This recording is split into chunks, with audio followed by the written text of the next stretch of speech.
Björn Schreiber das geäußert. In einem Tagesspiegel-Artikel vom 13. Januar wird er so zitiert, dass ich vom Verfassungsschutz als gesichert rechtsextrem eingestuft werde. Dann gab es auch eine Demonstration gegen mich, wo laut Märkischer Allgemeinen 400 Leute gewesen sein sollen. Wir haben vielleicht 40, vielleicht 45 feststellen können, die hier vor dem Landtag stattgefunden hat. Und auf der mich ja auch keiner kannte, keiner mit mir reden wollte. Das war auch ganz interessant, aber auch dieser Aufruf wurde unter anderem damit begründet, dass ich vom Verfassungsschutz als gesichert rechtsextrem eingestuft worden sei.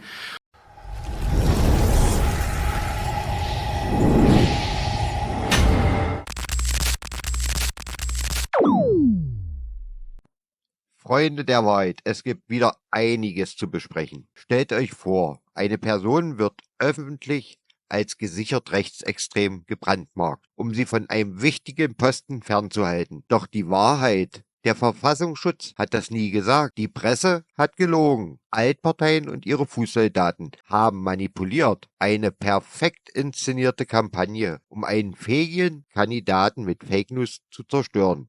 Und dann wundern sich die Herrschaften, warum ihnen niemand mehr glaubt. Wir schauen uns heute an, wie dreist die Medien und die Altparteien Menschen verleumden, um ihre Macht zu sichern, und warum sich das jeder Bürger genau ansehen sollte. Denn wenn sie mit solchen Methoden durchkommen, wer ist als nächstes dran? Bleibt dran, lasst ein Like da, abonniert den Kanal und vor allem schreibt eure Meinung in die Kommentare. Auf geht's!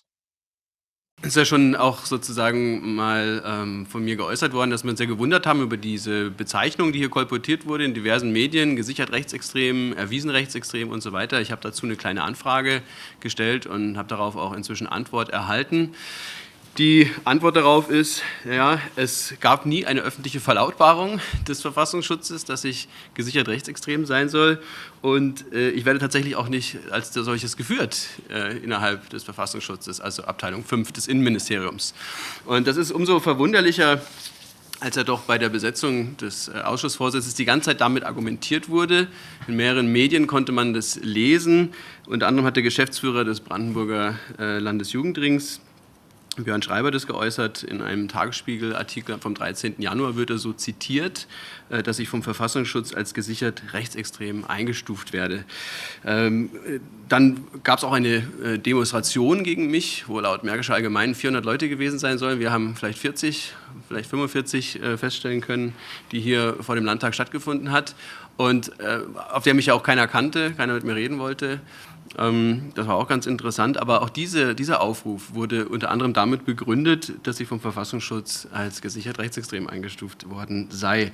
Und ja, das ist also zumindest in einer E-Mail rumgegangen, die eine Lehrbeauftragte an der Uni Potsdam versandt hat. Auch dort wieder Björn Schreiber, darunter der Geschäftsführer des Landesjugendrings. Ja, also sein Name ist dort ebenfalls zu lesen. Und das ist natürlich eine Sache, die überhaupt so in dieser Art und Weise nicht stehen bleiben kann. Ich werde natürlich gegen diese Äußerungen jetzt vorgehen müssen auch. Also das können wir uns, denke ich, so nicht gefallen lassen, dass mit Unterstellungen, Lügen und Behauptungen argumentiert wird, um uns den rechtmäßig zustehenden Ausschussvorsitz zu verweigern. Dankeschön. Noch eine Nachfrage an Herrn Kaufner. Sie hatten sich jetzt gerade hier geäußert und ich weiß nicht, welche Antwort das ist, die Sie jetzt gerade vorgelegt haben, aber ich habe nochmal nachgeschaut. Ich glaube, da irren Sie sich. Also in der Berichterstattung ist, glaube ich, es nicht so gewesen, dass man Sie als gesichert rechtsextrem hingestellt hätte, sondern es ging um das Institut für Staatspolitik und der Nähe sozusagen. Das war doch der eigentliche Punkt. Deswegen wundert mich jetzt Ihr Einwand. Da haben Sie die Presse anscheinend nicht aufmerksam genug verfolgt. Also im Tagesspiegel wird der Geschäftsführer des Landesjugendrings wörtlich zitiert mit vom Verfassungsschutz als gesichert rechtsextrem eingestuft, bezogen auf meine Person. Es gibt, wie gesagt, diese Rundmail, die von dem Bündnis Aufstehen für die Demokratie hier versandt wurde, wo zur Demo gegen mich vor dem Landtag aufgerufen wurde. Also nicht einfach nur rechtsextrem oder sonst irgendwie was, sondern laut Verfassungsschutz gesichert rechtsextrem. Das ist ein feststehender Begriff. Von den Einstufungen des Verfassungsschutzes kann man halten, was man will, aber nicht mal die liegen hier vor. Ja? Und auch in der Berliner Zeitung stand, ich zitiere, nach BZ-Informationen vom Verfassungsschutz als erwiesener Rechtsextremist geführt. Also das sind alles Zitate, die der Presse einwandfrei zu entnehmen sind, mit denen hier argumentiert wurde. Ich kann mir nicht vorstellen, wie das an Ihnen vorbeigehen konnte. Achso. Wissen Sie, was ich an der Sache auch so interessant finde, wenn man sich mal den Landesjugendring anguckt? Das sind so die Organisationen, die permanent gegen Hass und Hetze im Netz auf die Straße gehen. Das sind die Organisationen, die gegen Fake News auf die Straße gehen, aber selbst Fake News verbreiten, wenn es ihnen in den Kram passt. Und das war ja keine Kleinigkeit hier. Wir reden darüber, dass ein promovierter Historiker und Gymnasiallehrer den Bildungsausschuss dieses Landtags hätte leiten können, weil wir als AfD-Fraktion den Anspruch darauf haben. Aber man hat sich entschieden, eine Frau Wolf, die, ich will ihr nicht zu nahe treten, aber bei weitem nicht die Qualifikation besitzt, die Herr Kaufner hat, jetzt als Stellvertreterin der SPD diesen Ausschuss leitet, weil man eine riesige Rufmordkampagne im gesamten Land Brandenburg durchgeführt hat.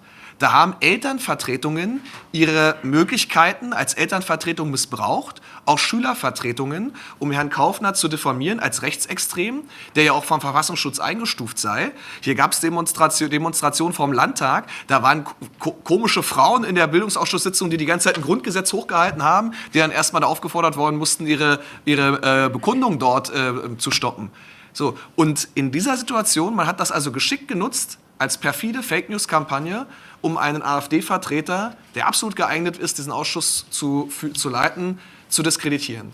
Und deswegen haben wir heute auch nochmal eine Sondersitzung des Präsidiums einberufen, in der wir Herrn Dr. Kaufner nochmal vorschlagen werden als Vorsitzender des Bildungsausschusses. Wir geben also, das zum Thema ausgestreckte Hand, den anderen Fraktionen die Möglichkeit, ihre Entscheidung nochmal zu überdenken. Denn offensichtlich war die Entscheidungsgrundlage ja schon gänzlich falsch. Herr Dr. Kaufner ist kein Extremist, er wird selbst vom Verfassungsschutz so nicht eingestuft und er ist absolut geeignet, in jeder Hinsicht diesen Ausschuss zu leiten.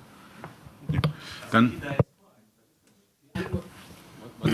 Mir liegt die Antwort auf meine kleine Anfrage vor, die ich an die Landesregierung wurde gestellt auch habe. ausgeteilt. Und da müssten Sie einfach auf die Seite 1, 2, 3 gucken, da steht da nochmal ein großes Nein. Fragen 1 Bitte. und 2 sind schon ausreichend. Jetzt Auch noch nochmal eine Frage an Herrn Kaufner oder an die Fraktion als solche. Bei Herrn Kaufner weiß man jetzt um die Einstufung oder eine Nicht-Einstufung beim Verfassungsschutz. Weiß man denn bei den anderen Fraktionskollegen, wie es da aussieht? Und kann man da nicht auch so eine Anfrage stellen, damit man einen Überblick hat?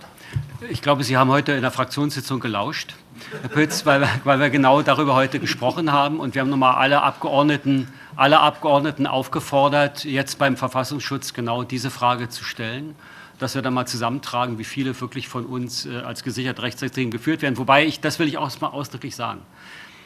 Also das ist jetzt kein Kriterium, was wir für valide halten. Also diese Einschätzung und Einstufung sind ja schändlich. Die sind ja nicht Ergebnis einer Abstufung und Abwägung. Das haben wir ja gesehen bei der Einsichtnahme in unsere Akten. Also Herr Hohloch und ich weiß nicht, wer da noch. Wir werden es trotzdem noch mal tun. Wir wollen noch mal festhalten, wenn nicht mal diese wirklich einfach so schlankweg vorgenommenen Einstufungen im Fall von Dr. Kaufner beim Verfassungsschutz vorliegen, dann gibt es wirklich keinen Grund mehr, ihm den Ausschussvorsitz vorzuhalten. Wir werden diese Anfrage stellen und wir werden dann mal darüber berichten, wie viel jetzt wirklich vom VS als gesichert rechtsextrem geführt werden und wie viele nicht.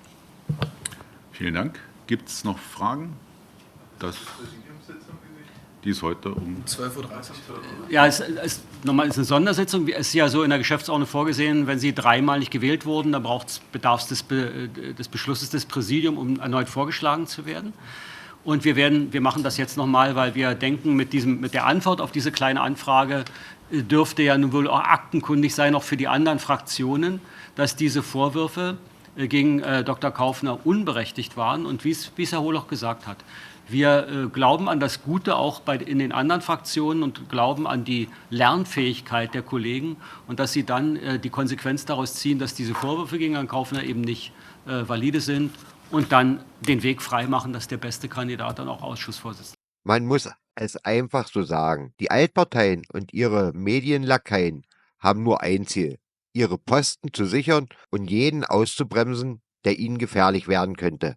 Die AfD stellt eine echte Bedrohung für ihr bequemes System dar, denn sie bringt Abgeordnete mit, die nicht nur besser ausgebildet, sondern auch fachlich kompetenter sind als so mancher Hinterbänkler aus SPD, Grünen oder CDU. Und das ist das eigentliche Problem. Es geht hier nicht um Demokratie oder Moral, sondern nur um Macht. Wenn es sein muss, wird dafür gelogen, manipuliert und diskreditiert. Und das in einem Ausmaß, das einem nur noch übel werden kann. Da werden Begriffe wie gesichert rechtsextrem aus dem Hut gezaubert, ohne dass es eine Grundlage gibt. Die Medien greifen das bereitwillig auf. Altparteien wiederholen es gebetsmühlenartig und schon glauben es viele Bürger, die leider immer den alten Medien vertrauen. So funktioniert politische Rufmordkampagne im Jahr 2025. Aber seien wir ehrlich, glaubt wirklich noch jemand, dass es hier um Anstand und Demokratie geht? Wenn diese Parteien so sicher wären, dass sie die besseren Ideen haben, warum greifen sie dann zu solchen Methoden? Warum fürchten sie die AfD so sehr, dass sie ihre gesamte Machtmaschinerie hochfahren müssen, um einzelne Abgeordnete zu diffamieren? Ganz einfach, weil sie wissen, dass sie auf der Verliererstraße sind. Die Wahrheit ist, Posten in der Politik sind gut bezahlt, bequem und mit jeder Menge Privilegien verbunden. Wer gibt das schon freiwillig auf? Besonders dann, wenn die eigene Leistung kaum ausreicht, um sich auf dem freien Arbeitsmarkt zu behaupten. Und genau deswegen muss jeder, der nicht ins System passt, mit allen Mitteln bekämpft werden. Koste es, was es wolle. Aber je mehr Menschen diese Spielchen durchschauen, desto schneller wird dieser ganze Schwindel auffliegen.